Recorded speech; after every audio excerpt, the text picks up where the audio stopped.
अध्यात्म विज्ञान कोई धर्म या संप्रदाय नहीं है, ये स्पिरिचुअल साइंस है जो कुदरत के कानून पर आधारित है।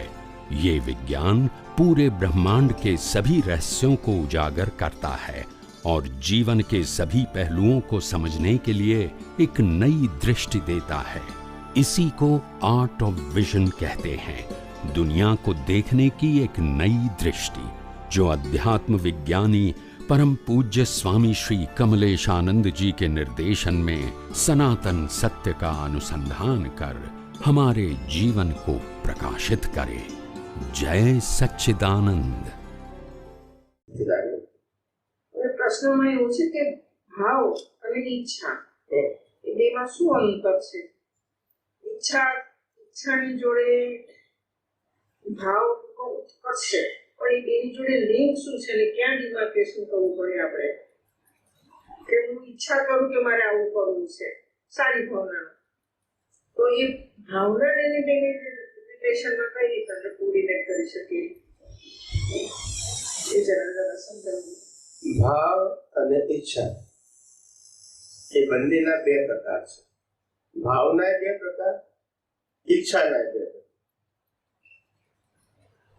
એક ચાર્જ ભાવ અને બીજી ડિસ્ચાર્જ ભાવ. એક ચાર્જ ઈચ્છા અને બીજી ડિસ્ચાર્જ ઈચ્છા. હવે ડિસ્ચાર્જ શું છે અને ચાર્જ શું છે એ સમજાય. જે ઈચ્છા અને જે ભાવ આ ભાવ સાથે સંકળાયેલા છે, રિઝલ્ટ આવે કે ના આવે, પણ આ ભાવ સાથે સંકળાયા છે, એ બધી ડિસ્ચાર્જ ભાવ ને ડિસ્ચાર્જ ઈચ્છા છે. દાખલા તરીકે બંગલો લેવો છે, ગાડી લેવી છે, દુનિયામાં ફરવું છે, પૈસા વાળા થવું છે, સ્વાસ્થ્ય સારું મેળવવું છે, કરવું છે, આ બધી ઈચ્છાઓ અને ભાવ એ આ ભાવ સાથે સંકળાયા છે. માટે પરિણામ આવે કે ન આવે, ડિસ્ચાર્જ આવે તોય અને ના આવે તોય. આપણો હિસાબ એવો, ભાવ કરે ના આવે. પણ જે ભાવ અને જે ઈચ્છાઓ આ ભાવ સાથે સંકળાયેલી નથી, પણ આ ભાવમાં માર ખાધા પછી બીજ રૂપે નાખી છે. દાખલા તરીકે કોઈ માણસ પરણ્યા પછી નક્કી કરે કે ભાઈ પરણી તો ગયા, હવે 5 વર્ષ 10 વર્ષ થયા પછી ખબર પડે કે આવાની પણ આવા હસબન્ડ કે વાઈફ હોય તો સારું. એ સાર કાઢેલું જે છે એ બીજ કેવું છે? ચાર્જ ભાવ છે. એનું રિઝલ્ટ ક્યારે આવશે? હું આજે બીકોમ થયો હોઉં, એમકોમ થયો હોઉં ભણીને, અને પછી જોબ કરતો હોઉં, અને મારો ભાઈબંધ પણ મારી સાથે કોલેજમાં ભણતા હતા, પછી એ ચાર્ટર્ડ એકાઉન્ટન્ટ થયો, ત્રીજો ડોક્ટર થઈ ગયો. સ્કૂલમાં બધા આજે ભણતા હતા, એમાંથી એક ડોક્ટર થયો, એક ચાર્ટર્ડ એકાઉન્ટ થયો, અને હું એમકોમ થઈને જોબ કરું છું. બધાના ભાઈબંધો અલગ અલગ સમયે 5-15 વર્ષે મળે છે. ત્યારે જે નોકરી કરતો હતો એનો પગાર તો લિમિટેડ હોય, એનું લાઈફ પણ નોર્મલ હોય, બહુ હાઈફાઈ પણ ના હોય. અને જે ચાર્ટર્ડ એકાઉન્ટન્ટ હતું એનું થોડું અપગ્રેડ હતું લાઈફ, અને ડોક્ટર હતો એનું એના કરતા વધારે અપગ્રેડ હતું લાઈફ. તો ત્રણે મિત્રો ભેગા થયા પછી પોતપોતાની જીવનની કહાની કહે છે કે હું પણ ભણ્યો, પણ આ રીતે મેં ડિગ્રી મેળવીને પછી આ રીતે લાઈનમાં આગળ ગયો, પેલો ભણ્યો. પછી જે એમકોમ થયો છે એ નક્કી કરે કે એના કરતા હું ડોક્ટર થયો હોય તો એ કયો ભાવ કહેવાય? ચાર્જ ભાવ, જેને આ ભાવ સાથે સમજી ગયા.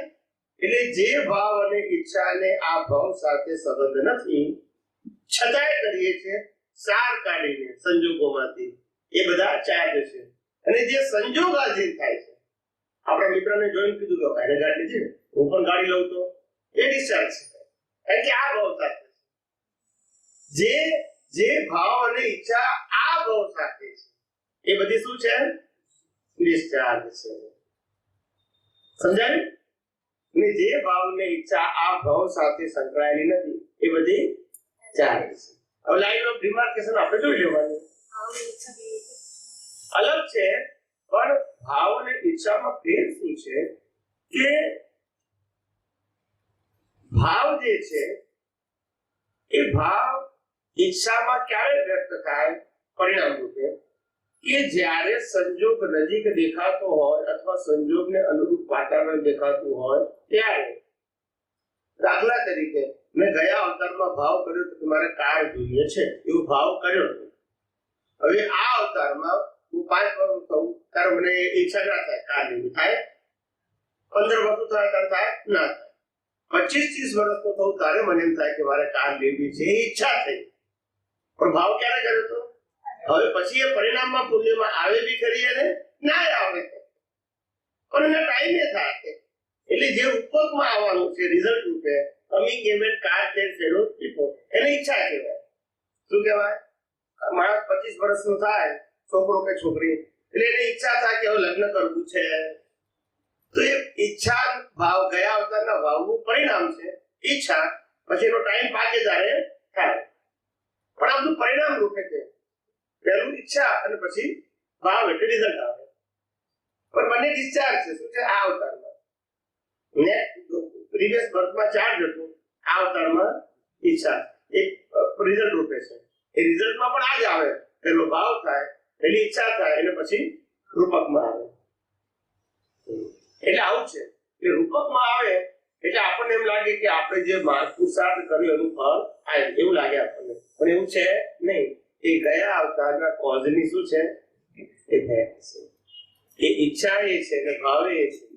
પણ આજે આપણે ભાવ શબ્દ એટલા માટે બોલીએ છીએ ડિસ્ચાર્જમાં, કારણ કે એ આપણને ગમે છે, પસંદ છે, અથવા આપણી ચોઈસ છે, માટે આપણે એને ભાવ કહીએ છીએ.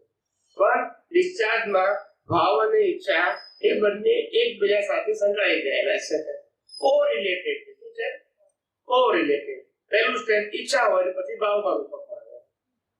એટલે આવું બધું બનતું હોય છે. એટલે પહેલા ઈચ્છા થાય ને પછી ભાવ આવે એવું. હા હા, ચાર્જમાં પણ સેમ એવું છે. એટલે આપણે ચાર્જની આ પ્રક્રિયાથી થાય. પહેલા સમાજમાં જુએ જાણે, પછી ભાવ, પછી ઈચ્છા થાય કે આવું હોય તો કેવું સારું, પછી એ ભાવમાં કન્વર્ટ થાય.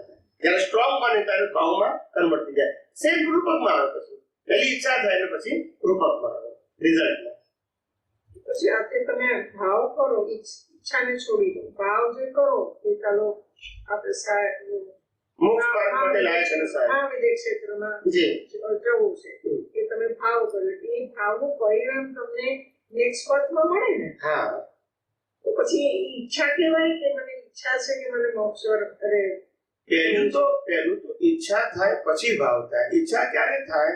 તમે જે વાતાવરણમાં પહેલા રહેલા હોય, એ રહેલા હોય એમાં તમને એવું સમજાવવામાં આવે કે આનું શું મહત્વ છે, ત્યાર પછી તમને પેલા ઈચ્છા થાય કે હું પણ આવા ભાવ કરું, અથવા હું પણ આવા ભાવ કરું તો કેવું સારું.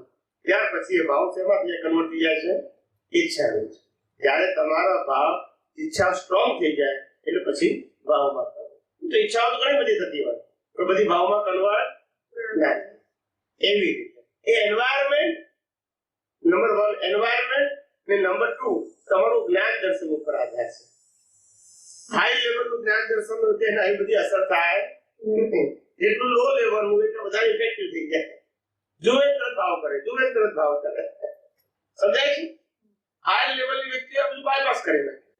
સંજોગો એને પણ આવે, બધું શું કરે? બાયપાસ કરે.